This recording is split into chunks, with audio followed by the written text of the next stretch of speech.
tut eure Handys ja müssen nehmen. Richtig. Sind wir live?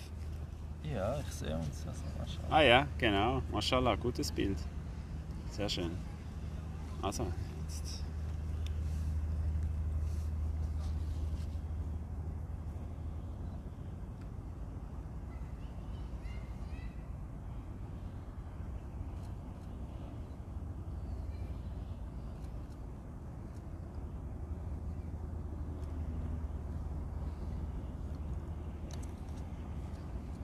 Was hast du mitgebracht?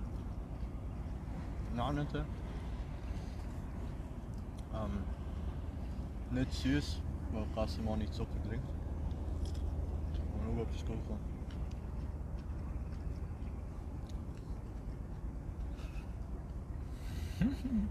Man schmeckt es schon richtig, also man riecht es richtig, diese Nane. Es ist unglaublich, also wirklich frisch. Woher hast du die? Holland hat eine riesige marokkanische Gemeinschaft. Darum findet man das auch jedem Ecke. Also, aber das muss schon gemacht werden. Ja, es riecht genau so wie im Maghreb, Mashallah. Richtig toll. Gut. Sind wir bereit? Bismillah wassalatu wassalam ala Rasulillah. Assalamu alaikum wa rahmatullahi wa barakatuh. Wir sind hier zu meiner Rechten mit Naim Czerny Assalamu alaikum wa rahmatullah. und zu meiner Linken mit Sheikh Nicolas Blanchot Assalamu alaikum, hayyakumullah. in Rotterdam, und wir diskutieren heute über die Frage: Raus aus dem Hamsterrad, wie entkommen wir der kapitalistischen Routine? Müssen wir das überhaupt? Naim Czerny hat uns eingeladen, dieses Thema mit ihm zu erörtern. Es liegt ihm seit längerem auf dem Herzen, und ich übergebe ihm auch gleich das Wort, dass er uns einführt in das Thema und uns erläutert, was er damit eigentlich genau meint. Bismillah. Ich darf es nicht haben. Nein, darfst Okay. nicht. Okay. Bismillah. Hochdeutsch auch. Ja. wenn es geht. sonst- Nun, seit. Niederländisch versuchen. Kein Problem, ich praat Nederlands, alles kein Problem. Okay, wir verstehen so viel wie kein Problem, aber mehr nicht. Man merkt schon, du bist heimisch geworden. Nein. Een beetje, ja.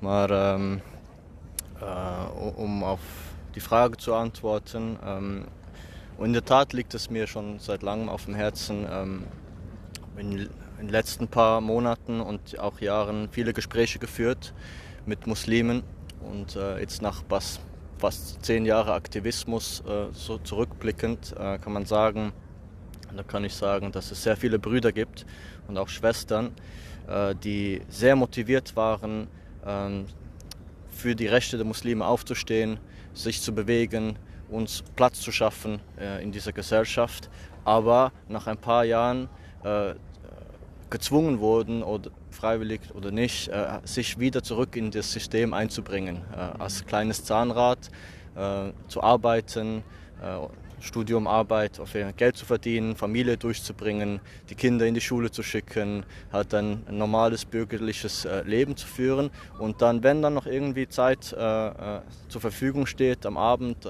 noch ein bisschen aktiv sein. Und jetzt, ja, komme ich in die 30er und meine Generation merkt, hey, wir sind gar nicht mehr so jung. Die großen Pläne, die wir hatten vor 10 Jahren, wenn wir jetzt da nicht voll dahinter gehen, dann wird das nichts mehr. Und viele merken auch, hey, ich bin in einer Routine verfangen, in der ich nicht mehr rauskomme.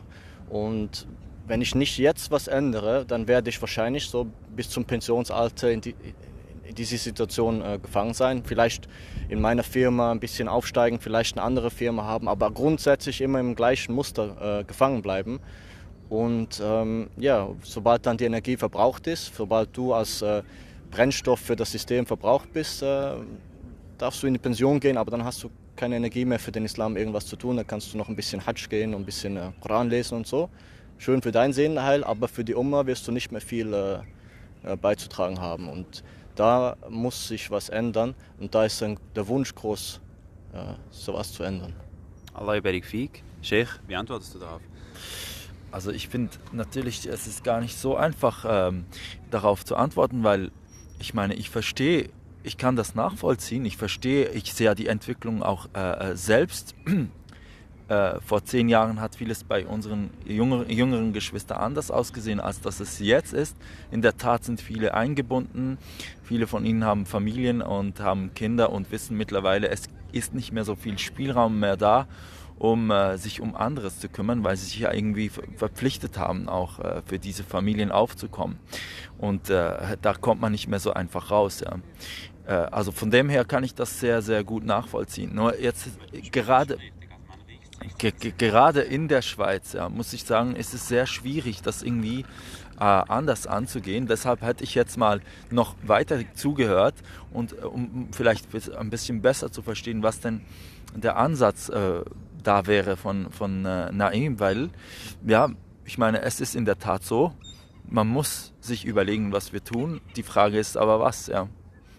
Ja, die Frage ist in der Tat, was tun. Also ich denke, das grundsätzliche Problem, dass wir natürlich alle bis zu einem gewissen Grad verpflichtet sind, ja, unserem alltäglichen Brot nachzukommen und dadurch natürlich limitiert sind in unserem Handlungsradius, ist ein Problem, das ja immer schon da war. Wenn wir zurückblicken in die Zeit der großen Gelehrten, Imam Ahmed zum Beispiel, hat ja eigentlich das gleiche Problem. Ja? Er musste ja auch immer schauen, wie kommt er zu seinem Brot. Gleichzeitig musste er sich dem Talab al-Ilm, dem Suchen nach dem Wissen, verpflichten oder wollte sich dem verpflichten.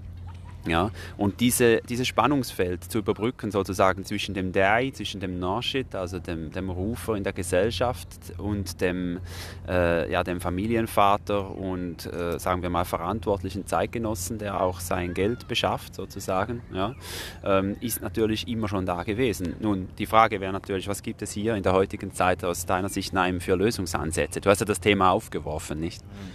Ich glaube, wir müssen grundsätzlich ganz anders denken, wie wir als Gemeinschaft leben wollen. Momentan sind wir verteilt, sagen wir in der Schweiz. Jeder lebt ein bisschen da, ein bisschen da. Es gibt keine große Konzentration, wo man sagen kann, hey, das ist das muslimische Viertel. Hier leben wir als Gemeinschaft eng zusammen, zum Beispiel wie das im jüdischen Viertel in Zürich der Fall ist. Also sollen wir sozusagen Judenghettos bilden wie in der alten Zeit? Oder? Ghettos ist dein Wort, aber definitiv näher zusammenrücken als Gemeinschaft, weil der Kapitalismus gibt dir ein ganz klares Bild durch Medien, durch Fernsehen, wie du zu leben hast, was du alles brauchst, damit du ein normaler Bürger bist. Vielleicht dich auch ein bisschen sogar abheben kannst von den anderen.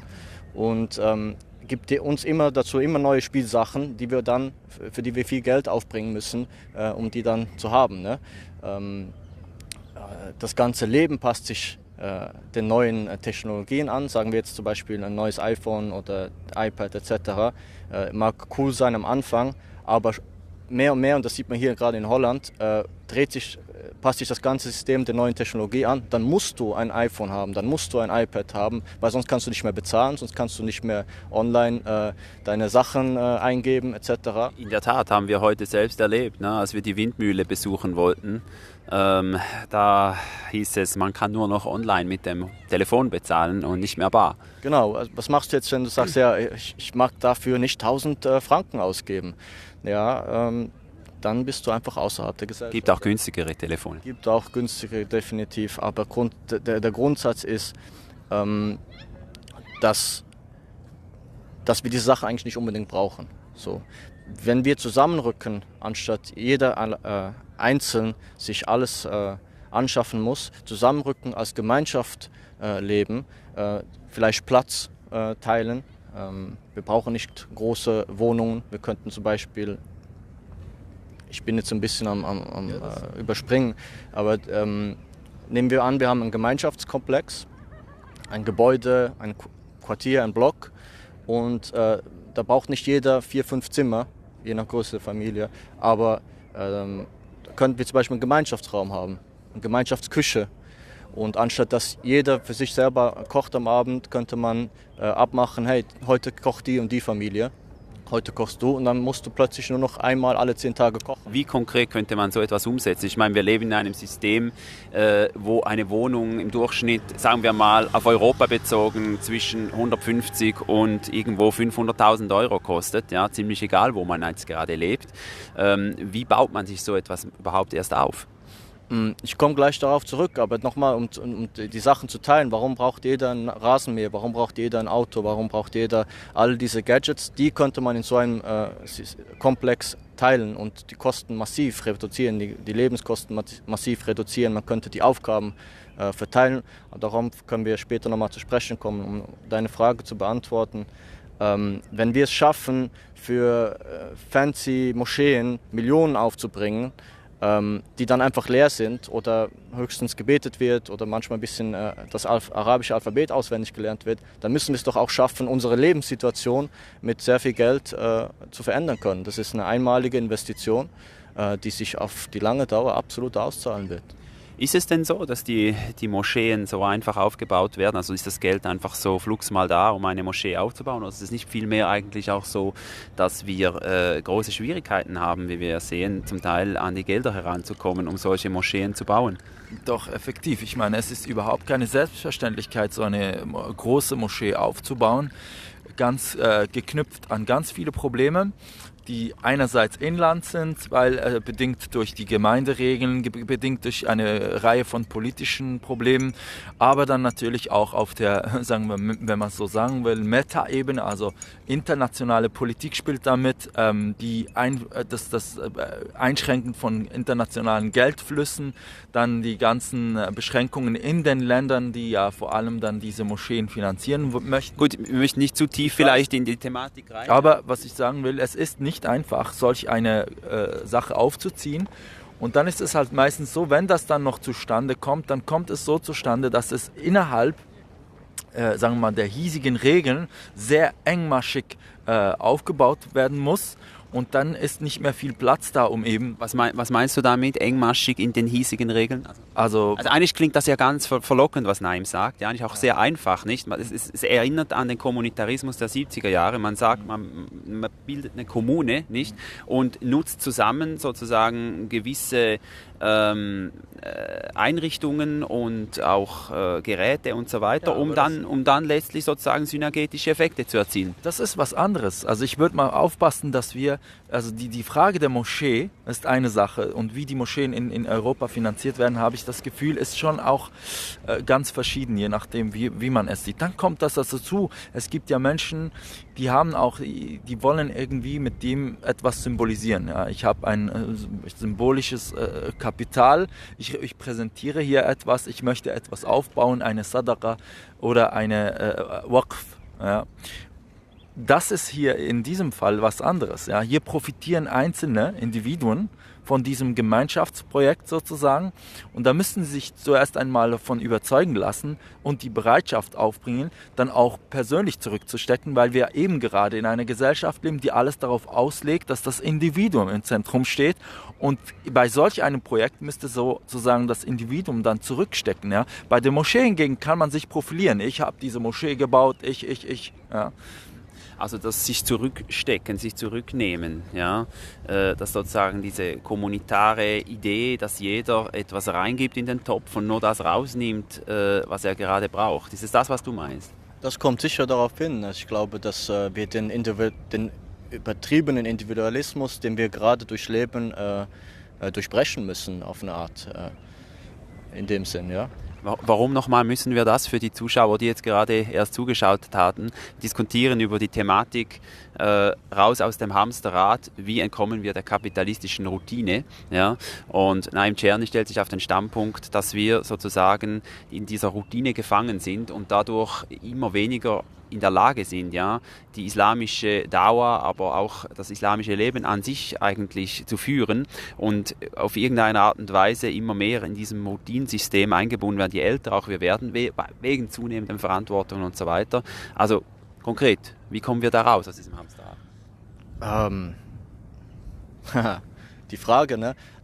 Du meintest vorhin, warum Individualismus durchbrechen und das knüpft dich an selber an.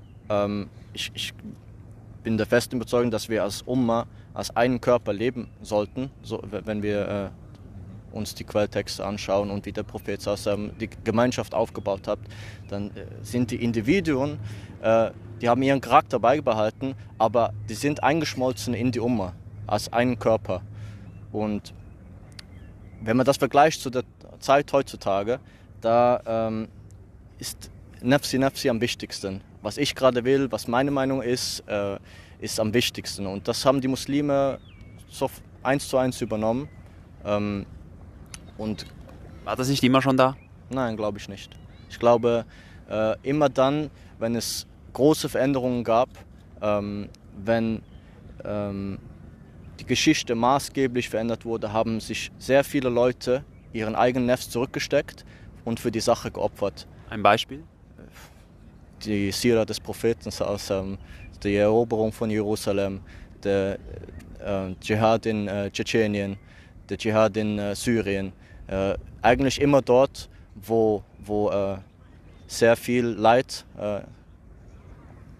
bestand und wo man sich wehren musste. Das sind extreme Beispiele, aber es gibt auch Beispiele ohne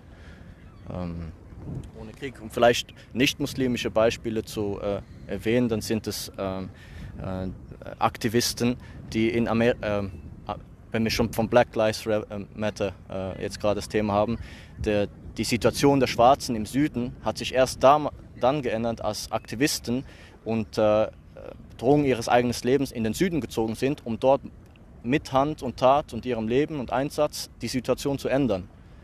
Aber das sind doch Einzelfiguren, nicht? Also das sind doch Einzelfiguren, die das ausgelöst haben, auch in den USA damals. Und die große breite Masse, die hat ja nicht zwangsläufig ein aktivistisches Leben geführt, sondern wurde dann einfach sozusagen mitgerissen von der Bewegung, die sich daraus dann ergeben hat, auch im Moment der Situation, oder? Ja, absolut. Das Moment ist ganz wichtig, spielt hier mit. Dass sowas funktioniert, ist immer auch, du hast es schon angetönt, meistens mit verbunden, dass eine extreme Situation sich ausgebildet hat und herausgebildet hat, die dann eben schon sehr viel Menschen traf, die das mitgespürt haben in ihren eigenen Familien rund um die Ecke, das irgendwie mitbekommen haben und sich dann davon mitreißen ließen. Ja? Aber wenn jetzt die Situation zum Beispiel so wie in der Schweiz ist, wo es halt, muss man schon sagen, eigentlich jedem sehr gut geht, ja, da wird es halt irgendwie dann diesen Moment aufzufinden, nicht ganz einfach. Man muss, ich denke, hier auch andere Ansätze sehen. Der Gesandte sallallahu alaihi wasallam hat zwar mit den ersten Sahaba, also mit den ersten Gläubigen, definitiv auf eine Menschengruppe getroffen, die Allah subhanahu wa ta'ala ihm definitiv zugesendet hat, weil die waren völlig überzeugt von der Sache, obwohl sie teilweise aussichtslos war. Also die standen mit dem Gesandten sallallahu alaihi wasallam, ohne zu wissen, wohin das geht. Und manchmal sah es eben auch danach aus, dass der Gesandte sallallahu alaihi wasallam nicht wirklich gewinnen wird. Ja? Also das sind Menschen, die waren idealistisch, top überzeugte Menschen. Aber die meisten, die dann mitkamen, die kamen erst mit den ersten Erfolgen. Also dann, wenn es eben auch Aussicht gab darauf, dass es individuelle Erfolge gab. Und ich glaube, das darf man doch nicht unterschätzen, dass der Mensch schon damals auch und eigentlich wahrscheinlich immer in seiner ganzen Geschichte darauf aus ist, irgendwo auch sein eigenes Interesse zu befriedigen. Kannst du ein Beispiel machen, was du mit individuellen Erfolgen jetzt genau meinst? Ich meine, dass die zum Beispiel nach der Ghazwat Uhud gerade deswegen auch das Scheitern kam, ja, weil da eigene Partikularinteressen plötzlich aufkamen und man sich darauf fokussierte, anstelle man zum Beispiel den Gesandten sallallahu alaihi wasallam zu befolgen. Aber danach wird das noch viel expliziter. Da kamen ja dann auch die Ghanaim hinzu, wo der Gesandte sallallahu alaihi wasallam die Mehrheit dessen, was erobert wird, unter den Kämpfenden verteilt und das nicht unbedingt alles gleich, ja, sondern er hat auch das Maß der Leistung gelten lassen und ich glaube, da sind wir dann schon sehr nah wieder an dem individuellen Interesse. Wobei wir jetzt ein bisschen unterscheiden müssen zwischen einem individuellen Interesse, welches destruktiv wirkt, und einem individuellen Interesse, das eben positive Wirkung erzielt. Ich glaube, du hast jetzt gerade beide Beispiele genannt, ja? Vielleicht muss man das präzisieren. Ich meine, innerhalb des Projektes, innerhalb dieser Sache gibt es individuelle Interessen. Ja. Und das muss man verstehen. Man zieht am gleichen Strang, aber nicht alle werden... Ist das schlecht, dass es individuelle Interessen gibt? Ich persönlich finde es gar nicht schlecht. Ich meine, Khalid ibn Walid, radiyallahu an, der war ganz anders motiviert als zum Beispiel ein Abu Huraira, der sich ja sehr, sehr stark mit wenigen Dingen zufrieden gab. Khalid ibn Walid war sehr ambitioniert. Der sah auch anderes am Horizont. Ja. Individuelle Interessen, ist das, was du abschaffen möchtest? Nein. Na, abschaffen definitiv nicht und es hat absolut seine Berechtigung hier zu sein, aber wir müssen zurückstecken. Wir leben in einem Individualismus, der völlig überwuchert ist, der praktisch zu einem Gott geworden ist, weil wenn die eigenen Wünsche, die eigenen Vorstellungen, Begierden verhindert werden, dann schreit hier alles auf und werden Sachen in Bewegung setzen, um das zu verhindern. Aber ich möchte trotzdem nochmal fragen, du meinst, in der Schweiz geht es uns so gut, aber nur nach materiellem Maßstab. Wenn du die Leute schaust, mit ihnen redest, dann geht es ihnen eben doch nicht gut. Ja, sie haben eine schöne Wohnung im Neubau, sie haben einen fetten Karren vor der Hütte stehen, sie haben eine Familie, sie haben versichert, vielleicht sogar ein stabiles Einkommen.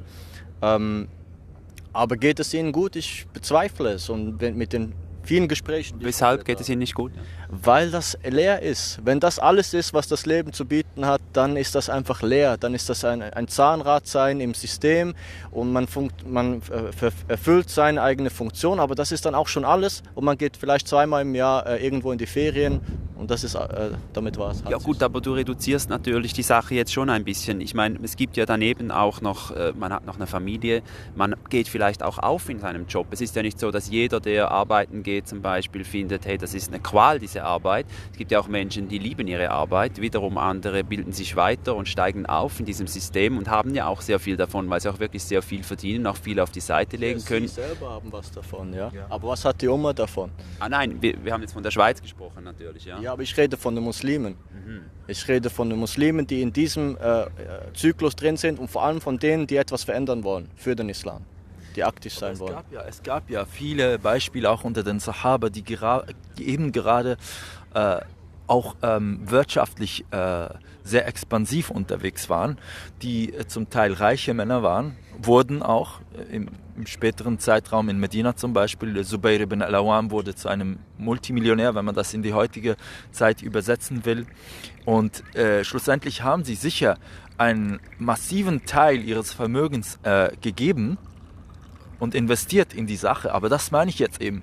Was ist die Motivation dieser Menschen gewesen? Es ist einerseits natürlich, dass sie die Sache Allahs weiterbrachten, aber andererseits war es auch ein Vorteil, den sie sich selbst erschufen. Und sie haben nicht alles abgegeben. Der Einzige, der alles abgegeben hat, ist bekannt, das ist Abu Bakr. Der hat nichts gelassen für seine Familie und keiner konnte das nachmachen. Nicht mal Omar ibn al-Khattab. Ja? Der hat auch nur die Hälfte, also nur ist genug, die Hälfte ausgegeben für die Sache. Aber das ist jetzt der Punkt. Wenn jemand sich verwirklicht in seinem individualistischen Erfolg, auch wirtschaftlichen Erfolg erlangt und sich dadurch, sagen wir mal, verwirklichen kann, aber das dann zunutze macht für die Umma, ja, dann stimmt das Bild wieder.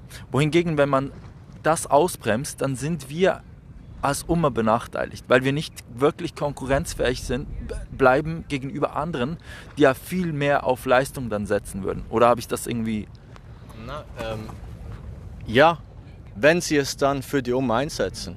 Aber zu oft haben wir Brüder gesehen, die sagen, hey, ich Business und so und ich verlasse meinen Job und was ja eine gute Bewegung ist, man raus aus dem Hamsterrad, raus aus dem Zahnradsystem, ich mache jetzt mein eigenes Ding und damit kann ich dann die Muslime und die Umma unterstützen. Und dann merkst du doch nach ein paar Jahren oder nach einer längeren Zeit, wo ist der Bruder?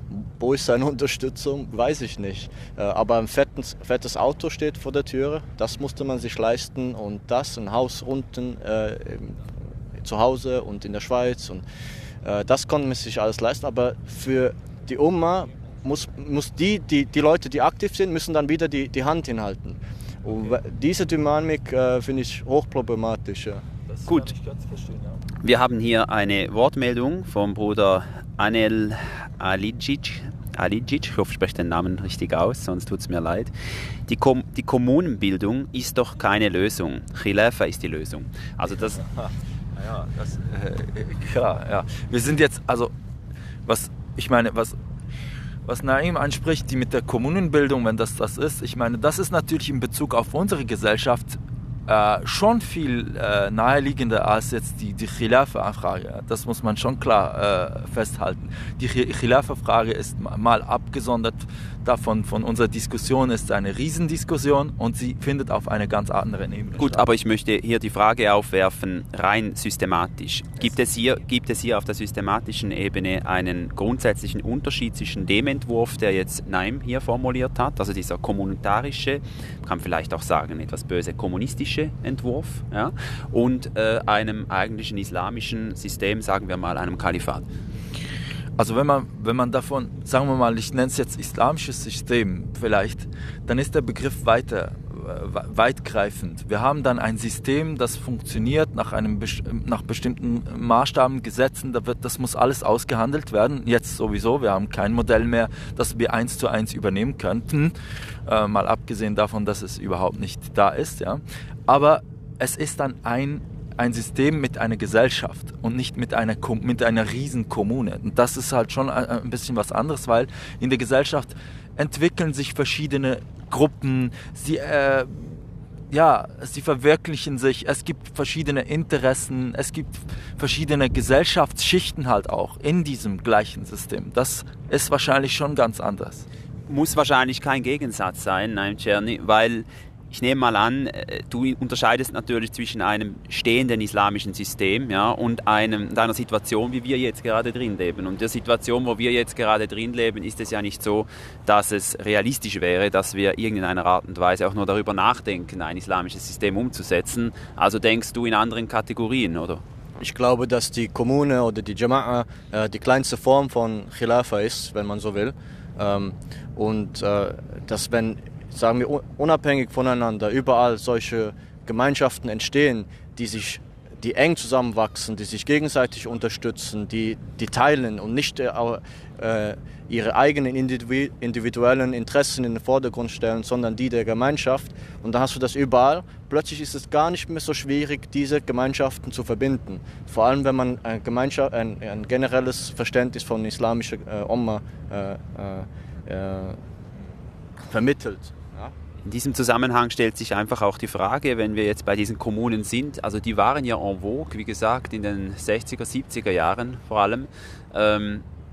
Alle praktisch dieser Kommunen sind ausgestorben. Woran liegt das? Das stimmt so nicht. Also selbst in Bern hast du besetzte Häuser und wenn du in diese Häuser reingehst, dann siehst du eine lebendige Gemeinschaft. Du siehst, dass zum Beispiel Essen beschaffen funktioniert, der Raumteilen funktioniert und dann hast du nicht nur einzelne Wohnungen, wo einzelne Familien sich einnisten, sondern da hast du ein Haus und plötzlich kann es sein, dass wir dort ein Kino machen, ein Gemeinschaftsraum, ein Spielraum, eine Bar, jetzt für Ihren Kontext.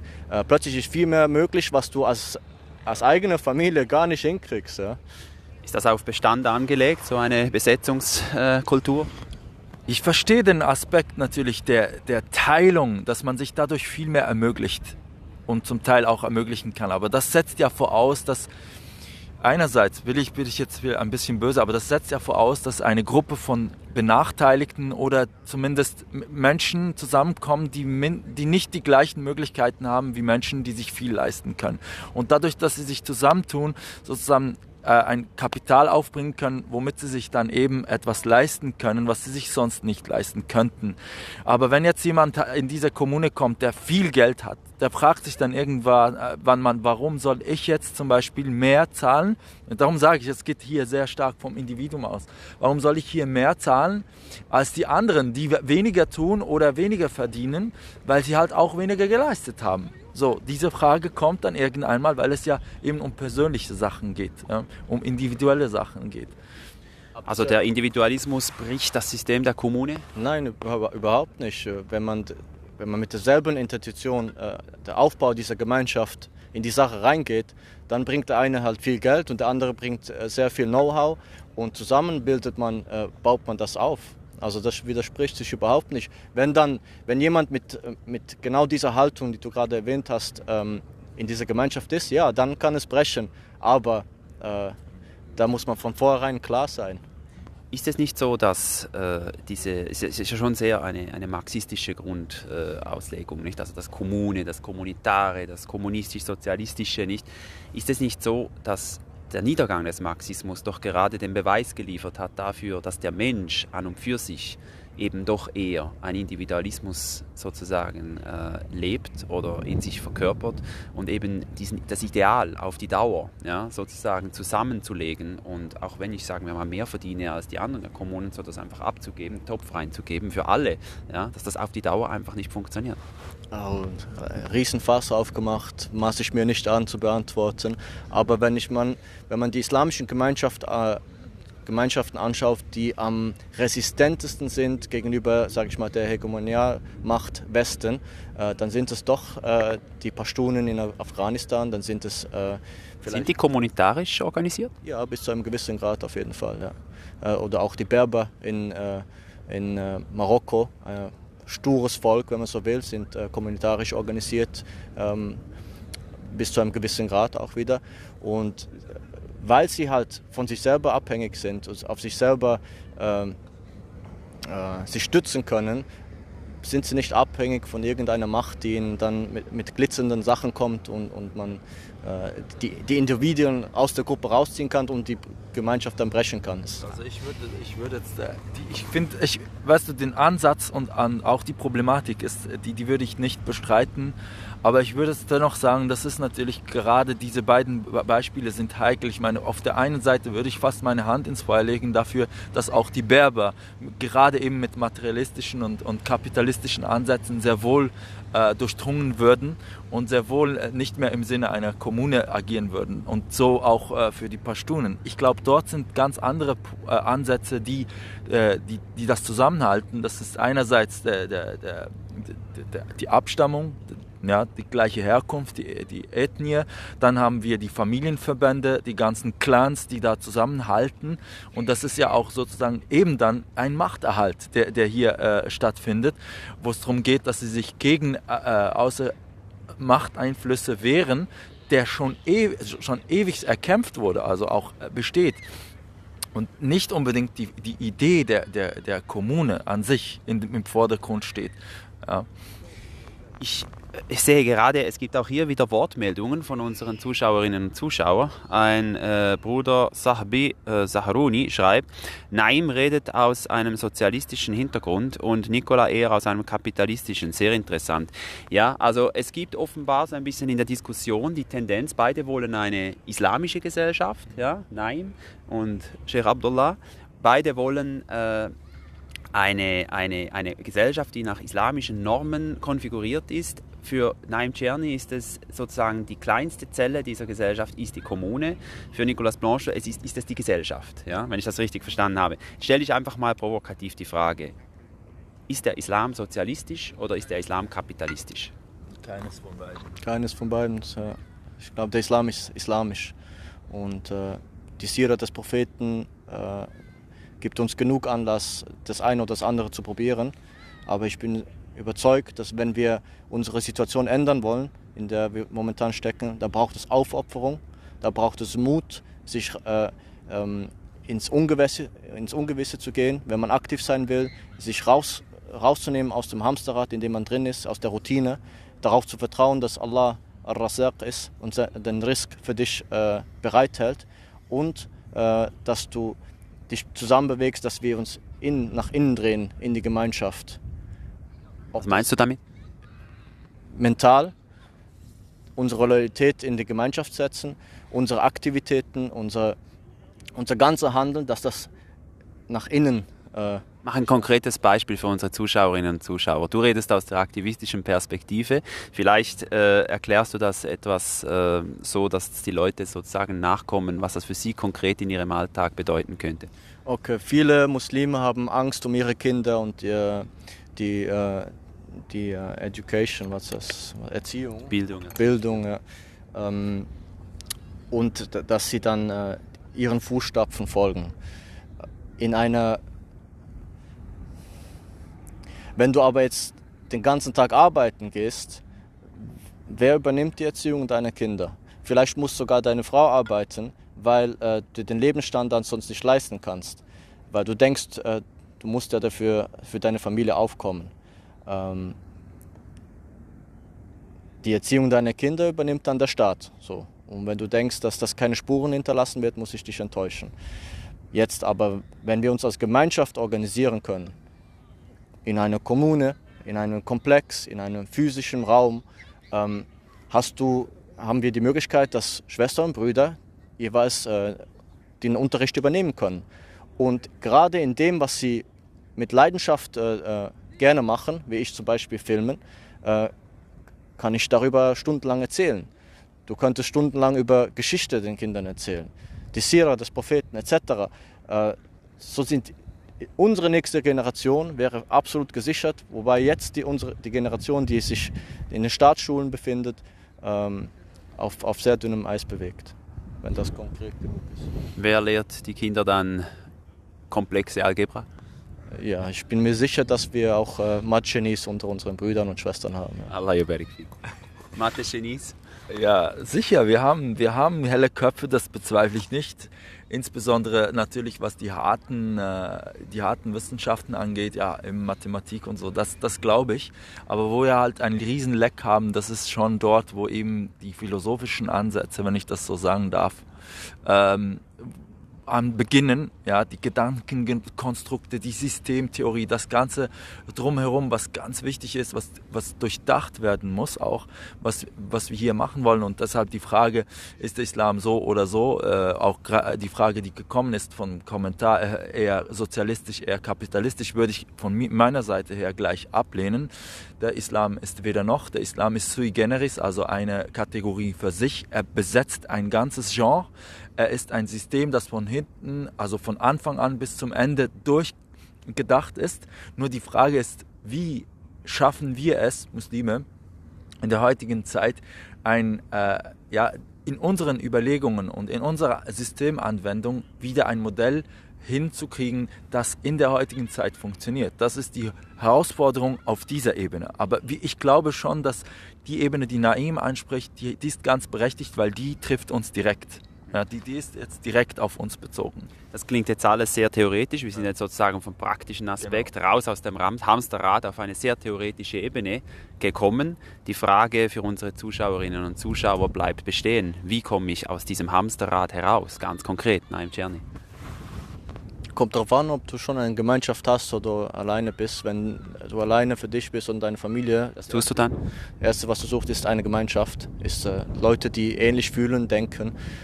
Vielleicht könnt ihr, ich gebe als Beispiel, wir haben hier in Rotterdam das Zentrum der Middenweg. Das ist ein Dauerzentrum, wo seit 6 Jahren aktiv ist und so massenhaft Leute konvertieren, sind aktiv dort. Das mal an der Seite. Die hatten den Vertrag für das Gebäude unterschrieben, ohne irgendwelche finanziellen Mittel zu haben. Und hatten dann 3 Monate Zeit, das Geld aufzubringen und haben es dann in diesen 3 Monaten geschafft, das Geld aufzubringen. So.